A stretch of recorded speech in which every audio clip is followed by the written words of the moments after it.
सेचेद आखड़ा Raina are मिदटांग नवा video रे सानाम को सागुन दाराम। सेचेद आखड़ा रेना तेहेᱧाᱜ नवा भिडियो रे दो सान्ताली पाथाम से पुत्रिका रेना ᱧᱩᱛᱩᱢ को बोन बाडाय लगे आर नवा पाथाम को दो ओकोया सापड़ावते ओका टोठा खन तिनाक साल रे उछानोग कान थाहेन ओना बोन बाडाय लगे। मा एनखान नित दो पाथाम को रेयाग ᱧᱩᱛᱩᱢ को मिद मिद काते बोन नेल लगे। सागेन साकाम नवा पाथाम दो 1965 साल खन सुंदर हेम्ब्रमा सापड़ावते उड़ीसा खन उछान सदर लेना।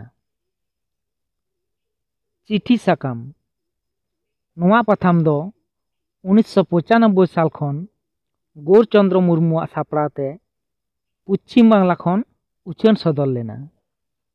लांग तिती नवा पाथाम दो 1977 साल खन शिव कुमार रापाचा सापड़ावते बिहार खन उछान सदर लेना।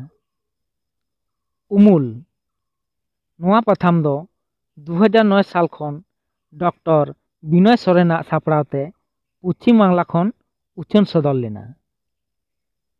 तारास नवा पाथाम दो 1999 साल खन गंगाधर मुर्मुआ सापड़ावते पश्चिम बांगला खन उछान सदर लेना।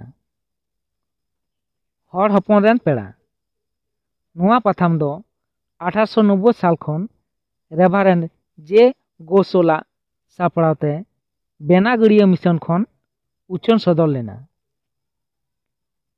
सिली नवा पाथाम दो 1981 साल खन कलेन्द्र मांडिया सापड़ावते पश्चिम बांगला खन उछान सदर लेना। पेड़ाहर नवा पाथाम दो 1922 साल खन रेभारेंड जे गोसोला सापड़ावते बेनागड़िया मिशन खन उछान सदर लेना। लाहांती नवा पाथाम दो 1989 साल खन सपन प्रामाणिका सापड़ावते पश्चिम बांगला खन उछान सदर लेना। सावार नवा पाथाम दो 2011 साल खन पुरिमल टुडुआ सापड़ावते पश्चिम बांगला खन उछान सदर लेना। सारथी नवा पाथाम दो 2000 साल खन रमेश पात्रोआ सापड़ावते उड़ीसा खन उछान सदर लेना। रिमिल नवा पाथाम दो 1984 साल खन कालीपद सोरेना सापड़ावते पश्चिम बांगला खन उछान सदर लेना। ढेरवा नवा पाथाम दो 1919 साल खन रेभारेंड एंड्रियो कैम्पेबेला सापड़ावते पुकुरिया मिशन खन उछान सदर लेना। तेतरे नवा पाथाम दो 1976 साल खन महादेव हांसदा सापड़ावते पश्चिम बांगला खन उछान सदर लेना। एभेन साकवा नवा पाथाम दो 1993 साल खन कालीपद सोरेना सापड़ावते पश्चिम बांगला खन उछान सदर लेना।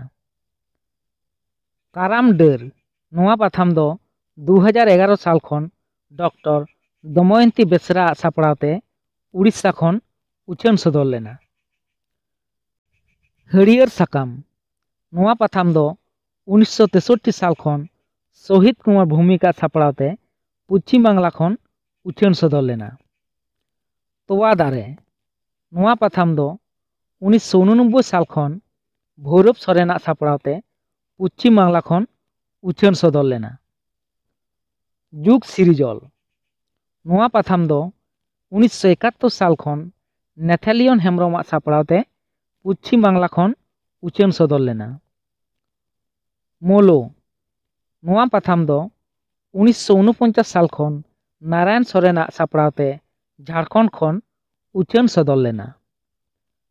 हांस हांसली नवा पाथाम दो 1984 साल खन केपी हेम्ब्रमा सापड़ावते उड़ीसा खन उछान सदर लेना।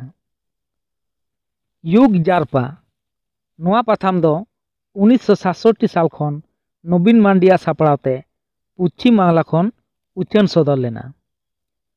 मार्शाल नवा पाथाम दो 2005 साल खन गोपीनाथ बास्किया सापड़ावते पश्चिम बांगला खन उछान सदर लेना। मार्शाल नवा पाथाम दो 1941 साल खन सिहरी मुर्मुआग सापड़ावते पूर्वी सिंहभूम खन उछाᱹन सदर लेना।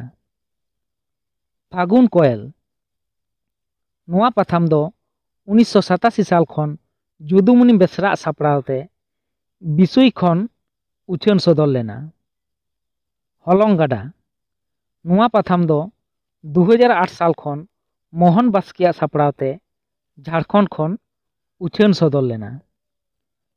हांस हांसली नोआ पाथाम दो 1978 साल खन अर्जुन हेम्ब्रम सापड़ावते उड़ीसा खन उछाᱹन सदर लेना। गोडेत नोआ पाथाम दो 1980 साल खन कालीराम सोरेन सापड़ावते झारखंड खन उछाᱹन सदर लेना। खेरवाल आड़ांग नोआ पाथाम दो 1957 साल खन शारदा प्रसाद किस्कुआ सापड़ावते पश्चिम बांग्ला खन उछाᱹन सदर लेना। फागुन नोआ पाथाम दो 2008 साल खन मालती मुर्मुआ सापड़ावते उड़ीसा खन उछाᱹन सदर लेना। हिहिड़ पिपिड़ी नोआ पाथाम दो 1979 साल खन सनातन सोरेन सापड़ावते पश्चिम बांग्ला खन उछाᱹन सदर लेना। मार्शल ताबन नोआ पाथाम दो 1946 साल खन रेभारेन जे पटलिया सापड़ावते सांताल पारगाना खन उछाᱹन सदर लेना। खेरवाल जाहेर नोआ पाथाम दो 2005 साल खन खेरवाल सोरेन सापड़ावते पश्चिम बांग्ला खन उछाᱹन सदर लेना। सिंगड़ साकवा नोआ पाथाम दो 1980 साल खन जमादार किस्कुआ सापड़ावते पश्चिम बांग्ला खन उछाᱹन सदर लेना। हर संबाद नोआ पाथाम दो 1947 साल खन दमन साहू सुमीरा सापड़ावते झारखंड खन उछाᱹन सदर लेना। सन्धानी नोआ पाथाम दो 2005 साल खन नरेंद्र हेम्ब्रम सापड़ावते उड़ीसा खन उछाᱹन सदर लेना। चाय चांपा नोआ पाथाम दो 1981 साल खन अर्जुन हेम्ब्रम सापड़ावते उड़ीसा खन उछाᱹन सदर लेना।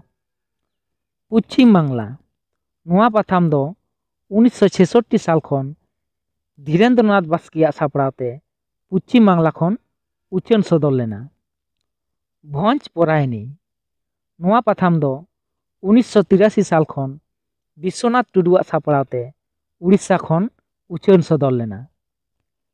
गालमाराव नोआ पाथाम दो 1956 साल खन धीरेन्द्रनाथ बास्किया सापड़ावते पश्चिम बांग्ला खन उछाᱹन सदर लेना।